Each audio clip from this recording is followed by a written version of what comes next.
ang ina ninyong lahat. Lisa Marcos, naalala mo? Nagpadala ka sa akin ng video. You sent me written instructions. Anong nakalagay doon sa envelope? DepEd! Anong ginawa ko? Binigay ko sa DepEd! Putak na mo ka! Sasabihin niyo sa mga tao, nakaw yan, confidential funds yan, niwala nga kayong isang proof na hindi niyo nga nilabas? Na wala pang confidential funds, meron ng white envelope. Bongbong Marcos, presidente ka.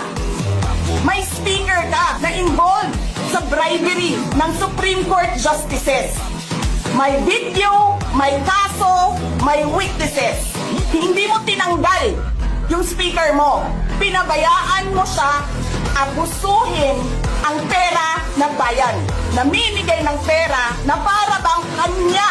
Martin Romualdez, nangangampanya tayo. Nakasakay tayo sa eroplano. Magkatabi tayo. Nagre-reklamo ka, putang ina ka, walang pera. Kasi, ano sabi mo? Giom-om ni Lisa Marcos o ni BBM ang kwarta. Reklamo ka ng reklamo sa akin. Ano sinabi ko sa'yo? Huwag ka mag-alala. Lahat ng gusto tumulong sa akin, ipapadala ko sa iyo. Kunin mo lahat. Wala ka ng pera. Sabi mo sa akin, okay lang. Pag nanalo kayo, babawiin ko lahat yan. Ang buong akala ko, babawiin mo sa negosyo mo. Legitimate businessman ka naman eh. Mina, pagsira sa kalikasan, media, tanggap ka sa Pogo. Pinaalis nyo lahat ng kompetisyon ninyo, naiiwan ang Pogo mo. May nagsasabi pa, tumatanggap ka sa smuggling, sa droga. Tapos kuha ka sa National Treasury. Akin ito. Babawiin ko lahat. Masakit sa akin, Martin, hindi yung pagsira ng pangalan ko eh.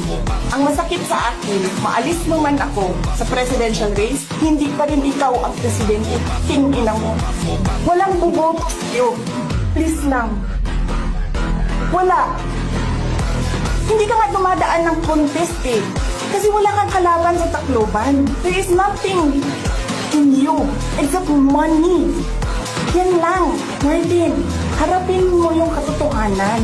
Walang boboto sa'yo. Senador man, Vice President man, President man, walang boboto sa'yo. Hindi ko nga alam kung mananalo ka pa ngayon sa Tacloban eh.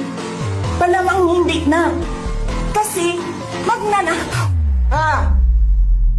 Hindi ka dumadaan sa audit. Milyon-milyon, buwan-buwan. Certification lang ng congressman. Alam nyo, bakit alam ko? Kasi may MA din ako. Pero sa akin, nire-require ako ng resibo ng COA. Pero alam ko, certification lang ang kailangan. Pero nagko-comply ako. Bigay nyo lahat ng resibo. Wala akong corruption case. Sinasabi ninyo, nawawala ang pera dahil may notice of disallowance. Ano ba ibig sabihin ng notice of disallowance doon? Kulang yung mga papel ninyo. Kasalanan ko ba yan? Galing sa field ang papel. Hindi naman ako ang gumagawa ng papel eh. Walang nag-audit sa inyo. Sino ang nag-audit ng confidential funds ng Office of the President? Wala. Huwag kang mag-alala, ma'am, sa security ko. Kasi may kinausap na ako na tao. Sinabi ko sa kanya, kapag pinatay ako, patayin mo si BBM, si Lisa Araneta, at si Martin Romualdez. No joke. No joke. Nagbilin na ako, ma'am. Pag namatay ako, sabi ko, huwag ka pumigil hanggang hindi mo mapatay sila. And then he said yes.